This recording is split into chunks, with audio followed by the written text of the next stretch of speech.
오늘 제목은 예수님처럼인데요. 늘 뭐 말씀을 이렇게 준비하다 보면 드는 생각이 있는데 이번에는 역대급으로 좀 많이 어려웠어요. 너무 무겁기도 하고 저도 좀 감당하기가 좀 벅찬 말씀이어서 또 일주일 내내 엘리 엘리 라마 사박다니를 입술에 올리면서 다니니까 신대원 동기들이 제발 그만하라고 제 주변에 있는 애들이 다 같이 엘리 엘리 라마 사박다니를 외치고 다니는 이런 기이한 일들이 일어나고 있었습니다. 이제 가볍게 웃는 마음으로 시작을 했는데 오늘 말씀은 조금 제 믿음을 좀 돌아보는 마음으로 준비했던 것 같아요. 여러분에게도 그런 시간이 되었으면 좋겠다는 마음입니다. 여러분한테 지금 제가 종교가 뭐냐고 이렇게 물어보면 굉장히 좀 생뚱맞은 질문이겠죠. 우리 세나장님 종교가 뭐예요? 어이없네 이런 표정이 지금 교회에 와서 예배드리고 있는 사람한테 종교가 뭐냐고 물어보면 대답을 하기보다는 이 질문이 정말 말이 안 되는 질문이라는 생각부터 먼저 들 것 같습니다. 그럼 여러분의 종교인 기독교는 뭘까요? 뭐 이런 질문을 한번 더 드려보고 싶어요. 한번 마음속으로 대답해 보세요. 여러분 종교란에 뭐 쓰면 기독교라고 쓸 거 아니에요? 요즘에도 글을 쓸 일이 좀 있는지 모르겠어요. 나 때는 이렇게 항상 뭐 종교란에 기독교를 써야 될 일들이 많았던 것 같아요. 그래서 근데 여러분은 기독교가 뭐라고 생각하시는지, 또 마음속으로 기독교는 예수님을 믿는 종교 아닌가 이렇게 대답하셨다면 예수님을 믿는다는 건 뭔지, 또 예수님은 누구인지 한번 마음속으로 잠깐 생각해 봤으면 좋겠습니다. 예수님은 우리에게 너무나도 익숙한 분이시기도 하시지만 때로는 우리가 너무너무 힘들 때는 왠지 멀리 계신 분처럼 느껴질 때도 있는 그런, 알다가도 모를 분이시기도 하신 것 같고, 그런 여러 가지 질문이 또 생기는 분이신 것 같습니다. 예수님은 사실 이 땅에 굉장히 짧은 생을 사셨죠.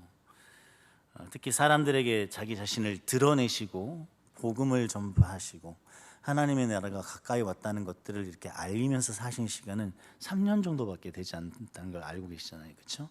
그래서 공생애라고 부르는 시간인데, 근데 그 중에서도 또 일부만이 성경에 기록되어 있는 것 같아요. 그래서 굉장히 이 성경 안에 들어가 있는 정보가 많다면 많을 수도 있고 적다면 적을 수도 있지만, 실제로 사복음서에 예수님의 행적을 기록한 내용만 가지고 예수님을 알기에는 굉장히 부족한 기록인 것 같습니다. 근데 그 짧은 삶과 그 기록이 2000년이 넘는 시간 동안 정말 수많은 사람들의 삶을 바꾸고 생명을 내어놓기까지 자기 삶을 드리게 만들었습니다.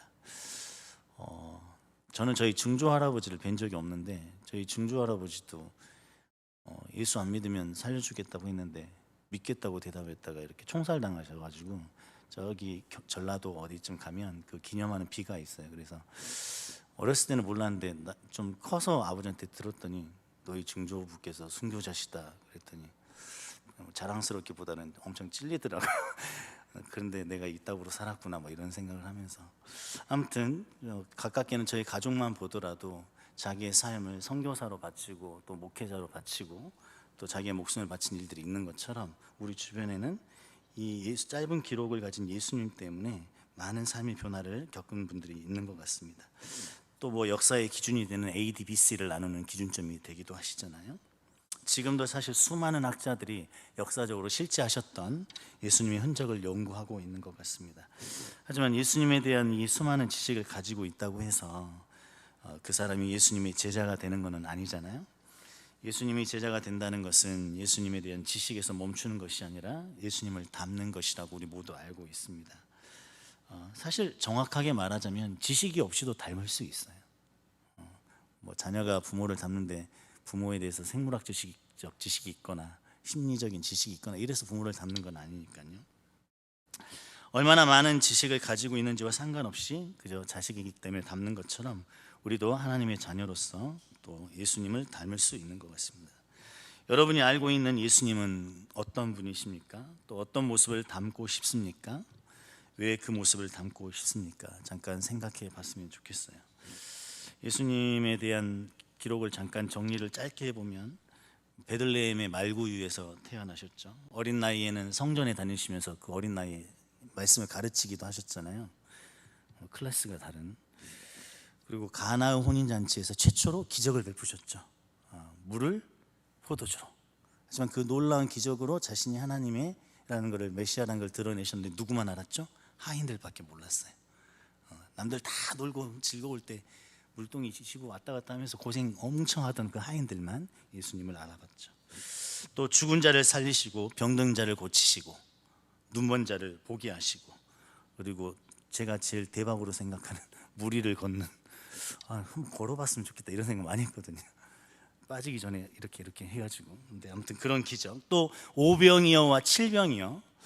오병이어는 5천 명을 먹였고 칠병이어는 몇 명을 먹였죠? 4천 명 이렇게 먹였던 놀라운 기적이 예수님. 산상수훈을 가르치셨고 또 수수께끼 같은 비유도 많이 들려주셨던 예수님이죠. 그리고 삭개오의 집에 찾아가신 예수님.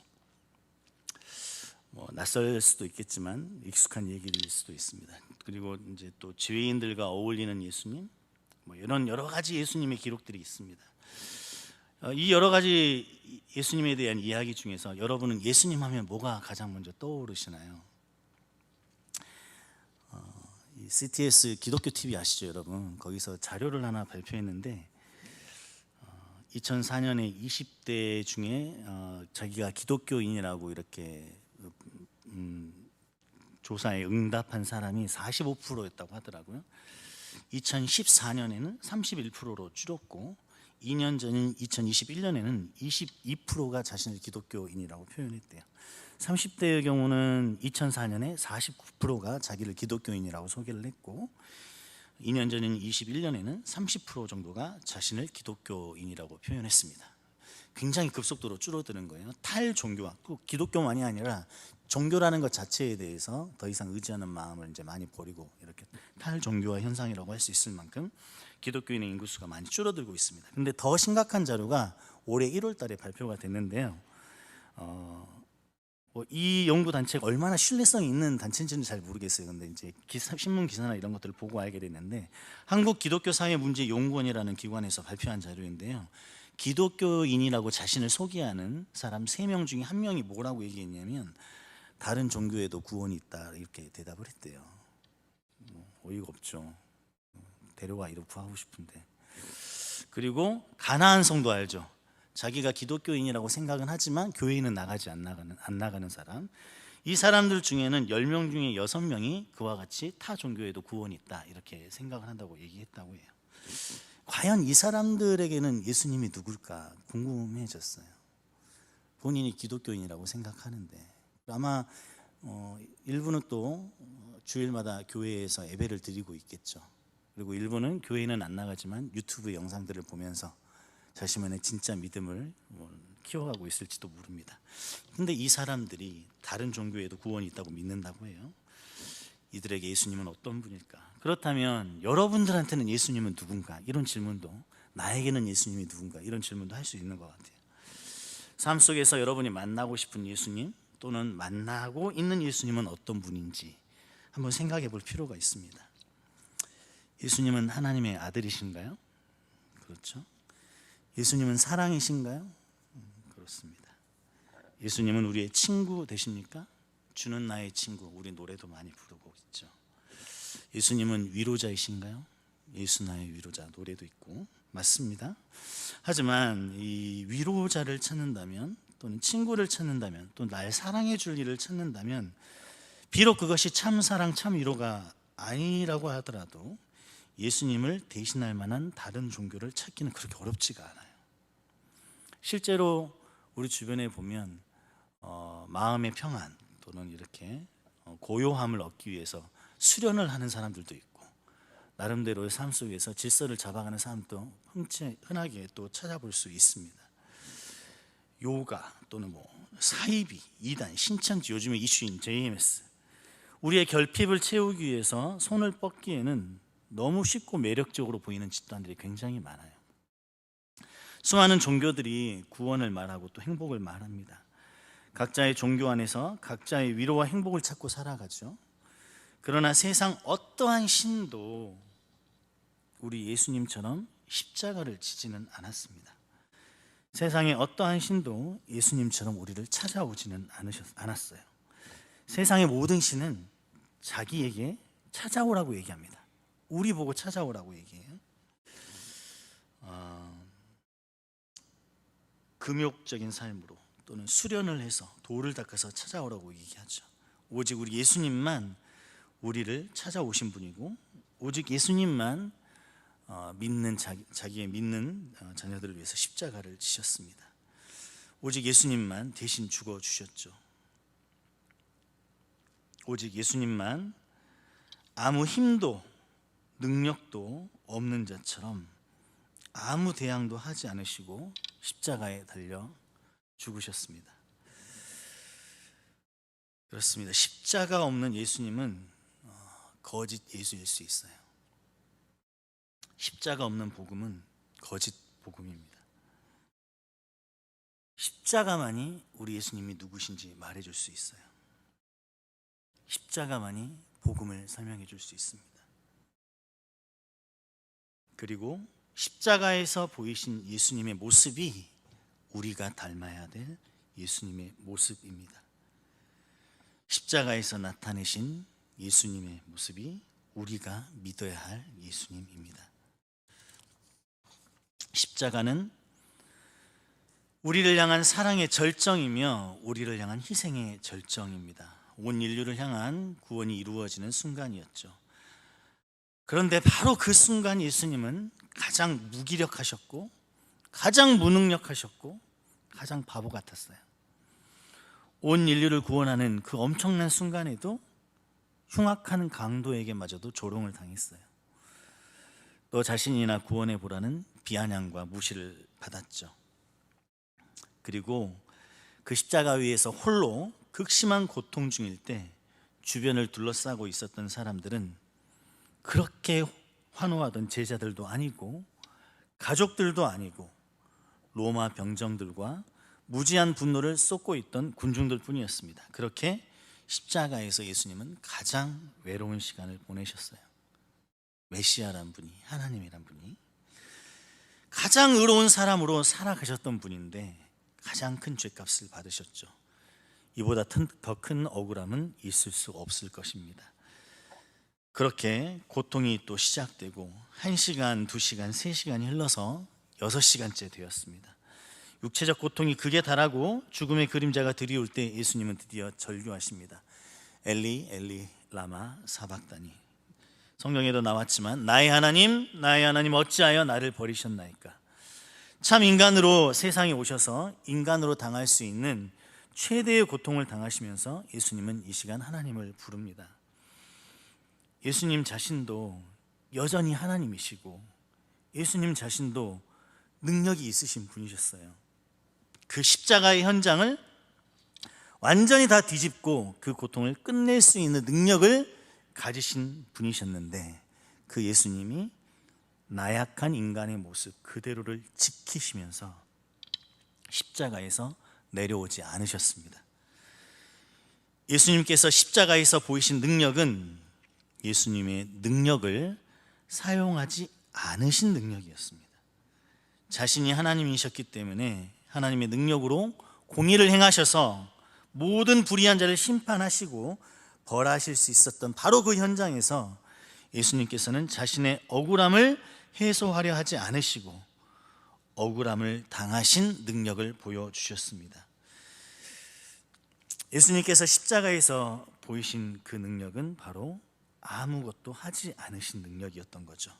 바람과 풍랑을 잠잠케 하시고 물 위를 걸으시고 소경을 보게 하신 능력으로 자신의 심경세포에 명령을 하여서 모든 통증을 사라지게 하시고 메시아답게 구원자답게 평온한 모습, 여유 있는 모습으로 그 시간을 보내실 수도 있으셨습니다. 하지만 그렇게 하지 않으시고 고통에 시달리는 모습, 가까스로 숨을 내쉬는 모습을 그대로 보이시면서 숨을 헐떡이셨습니다. 그리고 목마르다고 하셨어요. 숨 한 번 더 내쉬기 위해서 갖은 예를 쓰며 못 박혀 있는 발끝에 힘을 주고 몸을 들어 올리는 모습을 생각해 볼 수 있습니다. 자신을 조롱하고 비아냥거리는 군중들과 종교 지도자들과 로마 병정들 앞에서 한없이 나약하고 고통에 힘겨워하는 그야말로 인간 모습 그대로를 보여주셨던 것이죠. 그런데 이것이 예수님이 보이신 능력입니다. 사실 자신이 하나님이셨기 때문에 하나님을 부르실 필요가 없으셨어요. 자신이 그 모든 고통을 해결하실 수 있었습니다. 그런데 그렇게 하지 않으시고 죽음의 순간까지 하나님 아버지를 부르며 절규하셨습니다. 죄 없으신 참 사람으로서 당하실 수 있는 모든 고통을 끝까지 당하셨습니다. 그것이 예수님의 능력이었습니다. 하나님 아버지의 철저한 외면으로 어찌하여 나를 버리셨나이까 라고 외칠 만큼 완벽하게 외면당하시면서 고통을 당하셨죠. 그것이 예수님이 보이신 능력이었습니다. 이것이 십자가에서 보이신 예수님의 모습이었습니다. 예수님께서 이 땅에 오신 이유와 삶의 목적이 성취되는 순간이었죠. 예수님 생애의 절정에서 예수님이 보이신 능력의 모습은 그런 것이었습니다. 십자가에 달리시기 전까지는 예수님의 삶은 머리 둘 곳도 없는 가난한 자의 삶이었고 쫓기는 자의 삶이었고 예수님의 능력만 사랑했던 거짓 사랑의 무리들만 가득했던 삶이었습니다. 십자가에 달리셔서 창조주 하나님의 능력을 가지고서도 가장 연약한 모습으로 그 한 사람의 모습으로 또 고통을 당하신 삶이었습니다. 사랑하는 여러분도 기도하면서 예수님을 닮고 싶다고 기도하실 것입니다. 그런데 예수님의 무엇을 닮고 싶습니까? 쫓기는 삶을 닮고 싶은가요? 외로운 삶, 가난한 삶을 닮고 싶은가요? 아니면 십자가의 죽음, 그 모습을 닮고 싶은 것입니까? 맹인이 눈을 뜨는 것처럼 여러분도 눈을 뜨고 싶습니까? 나사로가 살아나는 것처럼 살아나고 싶으신가요? 오병이어로 5천 명을 먹이셨던 그 떡을 먹고 싶습니까? 아니면 저처럼 물 위를 걷는 기적을 체험하고 싶습니까? 아니면 정말 예수님을 닮고 싶습니까? 그렇다면 예수님의 무엇을 닮고 싶으신가요? 예수님이 걸어가신 길은 날 때부터 좁은 길이었어요. 시간이 갈수록 더 좁은 길이었고 끝까지 좁은 길로, 가장 좁은 길로 끝나버린 인생이었습니다. 그런 예수님을 닮고 싶습니까? 호산나 호산나 환호했던 군중이 십자가에 못 박아라, 십자가에 못 박아라 외치는 무리한 사람들로 변하는데 긴 시간이 걸리지 않았습니다. 그렇게 기대했는데, 그렇게 믿었는데, 그렇게 간절히 응원하고 따랐는데 예수님은 사람들의 원하는 대로 세상의 왕이 되지 않으시고 십자가에 달려버리셨어요. 내 문제는 아직 해결 안 됐는데, 내 바람은 아직 이루어지지 않았는데, 아무것도 달라진 게 없는데 무책임한 예수님이 하나님 나라 이야기만 하다가 십자가에 달려버리신 거예요. 그리고 그 십자가의 모습 또한 세상에서 가장 무능한 모습으로 숨을 헐떡이면서 숨을 쉬고 있습니다. 예수님에게 가지고 있는 여러분의 희망은 무엇입니까? 어떤 기대를 하고 계십니까? 아직도 예수님을 닮고 싶으십니까? 여러분이 가지고 있는 문제들이 산더미처럼 쌓여 있는데 하나도 해결해 주지 못하시고 십자가에 달려 계신 예수님을 보시면서 여러분이 그 현장에 있으셨다면 그 예수님께 무슨 말을 하고 싶으셨을까요? 십자가의 능력은 우리의 문제를 해결하는 능력이 아닙니다. 십자가의 능력은 우리의 꿈이 이루어지는 능력이 아니에요. 십자가의 능력은 죽어서 살게 하는 능력입니다. 그렇게 죽으셨기 때문에 부활하신 겁니다. 그렇게 죽으셨기 때문에 오늘 우리가 살 수 있는 것입니다.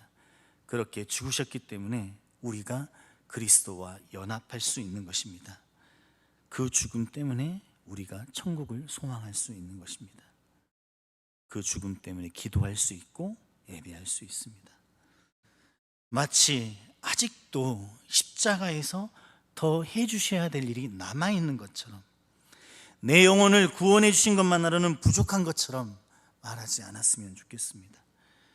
십자가의 능력이 거기서 끝난다면 곤란한 것처럼 뭔가 다른 예수님을 기다리고 있지는 않습니까? 여러분이 닮고 싶은 예수님은 누구입니까? 알 수 없는 이유로 겪는 어려움들, 좌절들, 낙심들 때문에 예수님의 십자가가 나에게 무슨 의미가 있냐고 질문하고 싶진 않습니까? 예수님은 그분의 죽으심으로 우리에게 생명을 주신 분이십니다. 자신의 모든 것을 버리고 엘리 엘리 라마 사박다니를 외치시기까지 고통당하시면서 죽음으로 우리에게 생명을 주신 분이십니다. 마치 뭔가 더 해야 될 것이 남아있는 것처럼 그렇게 예수님을 보지 마세요.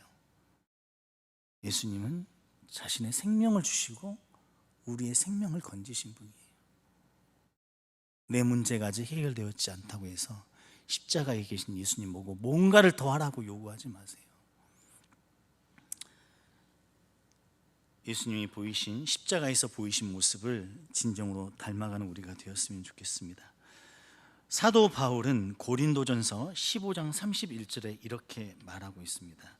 형제들아, 내가 그리스도 예수 우리 주 안에서 가진 바 너희에 대한 나의 자랑을 두고 단언하니 나는 날마다 죽노라. 예수님을 닮는 사람들은 나는 날마다 죽노라 라는 고백을 합니다. 고린도후서 4장 10절부터 11절 말씀을 한번 같이 읽도록 하겠습니다. 고린도후서 4장 10절부터 11절입니다. 함께 읽겠습니다. 시작. 우리가 항상 예수의 죽음을 몸에 짊어짐은 예수의 생명이 또한 우리 몸에 나타나게 하려 함이라. 우리가 살아있는 자가 항상 예수를 위하여 죽음에 넘겨짐은 예수의 생명이 또한 우리 죽을 육체에 나타나게 하려 함이라. 여러분도 사도 바울처럼 이렇게 죽음을 몸에 짊어지고 싶습니까? 어떤 의미로 예수님을 닮고 싶습니까? 사도 바울처럼 항상 예수를 위하여 죽음에 넘겨지고 싶으십니까? 그게 여러분이 말하는 예수님을 닮는 것의 의미입니까? 생각해 봤으면 좋겠습니다. 빌립보서 1장 21절도 같이 한 목소리로 읽었으면 좋겠습니다. 시작. 이는 내게 사는 것이 그리스도니 죽는 것도 유익함이라. 제가 설교 준비를 충분히 못했다는 느낌도 있었지만 그 이유 중에 하나가 뭐냐면 죽음을 계속 얘기하는 것이 너무 부담스러웠어요. 우리는 위로가 필요하고 우리는 달래주는 것이 필요하고 우리는 괜찮아, 잘 될 거야 라는 말이 듣고 싶은데 곧 괜찮아질 거야, 곧 나아질 거야. 저도 그런 말이 너무 듣고 싶거든요. 저도 제 삶에 지고 가는 짐들을 거기서 뭔가 희망을 찾고 보고 싶고 그 문제가 해결되었으면 좋겠고 곧 그 문제가 해결된다는 기대감으로 오늘 하루를 버티고 싶은 마음이 너무 많은 사람인데 예수님이 십자가에서 보이신 그 모습은 처절하게 죽어가는 모습이었고 사도 바울이 닮아갔던 모습도 예수님처럼 날마다 죽는 자기의 모습을 이렇게 고백하고 있는 걸 보면서 나 자신에게도 이 말씀이 받아들이기가 쉽지 않았고 이 말씀을 우리 대청 공동체하고 나누는 것도 그렇게 쉽지 않은 그런 시간이었습니다. 하지만 예수님이 그렇게 십자가에서 죽으신 것이 우리에게 능력이 되는 것이라는 것을 우리가 함께 고백했으면 좋겠어요. 다른 예수 아닙니다. 십자가에서 죽으신 예수를 우리는 믿고 있는 거예요. 누군가는 직장에서, 누군가는 학교에서, 누군가는 가정에서, 누군가는 취업 준비의 자리에서, 또 누군가는 공동체 안에 직분을 맡으면서 각자의 십자가를 지고 있을 것입니다. 그곳에서 예수님을 닮는 것이 무엇인지 생각하십시오. 예수님이 죽기까지 십자가에 달려 있었기 때문에 우리에게 생명이 주어진 것처럼 우리가 끝까지 달려 있어야 할 그 십자가가 무엇인지 생각하십시오. 십자가 없는 복음은 복음이 아니에요. 십자가 없는 위로는 위로가 아닙니다. 우리는 예수 그리스도께서 우리를 위해서 끝까지 지고 계셨던 그 십자가를 생각해야 됩니다.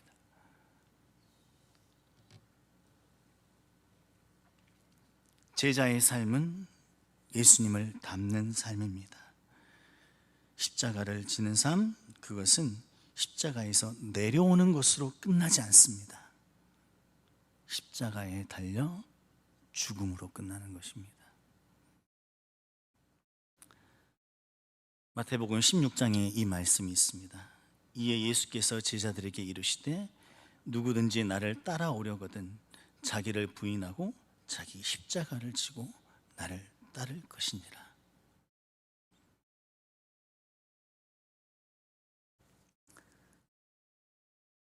내일이 부활주일이고 이번 주는 고난주간이었고 우리는 예수님의 고난을 묵상했습니다. 근데 그것이 예수님의 겪으신 엄청난 고난들에 내 감정을 이입하면서 예수님을 동정하는 시간이 아니었길 바랍니다.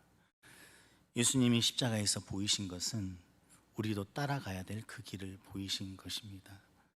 여러분의 삶 속에서 누군가에게는 소망을 놓지 않는 것이 십자가 지는 것처럼 힘든 일일 수 있어요.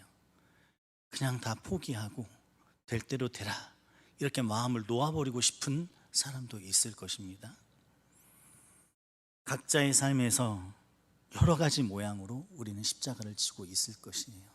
그러나 여러분, 예수님이 그 십자가에서 내려오지 않고 하나님의 뜻을 이루셨던 것처럼 여러분도 그 자리, 그 십자가에서 하나님의 뜻을 이루시는 제자의 삶을 살았으면 좋겠습니다.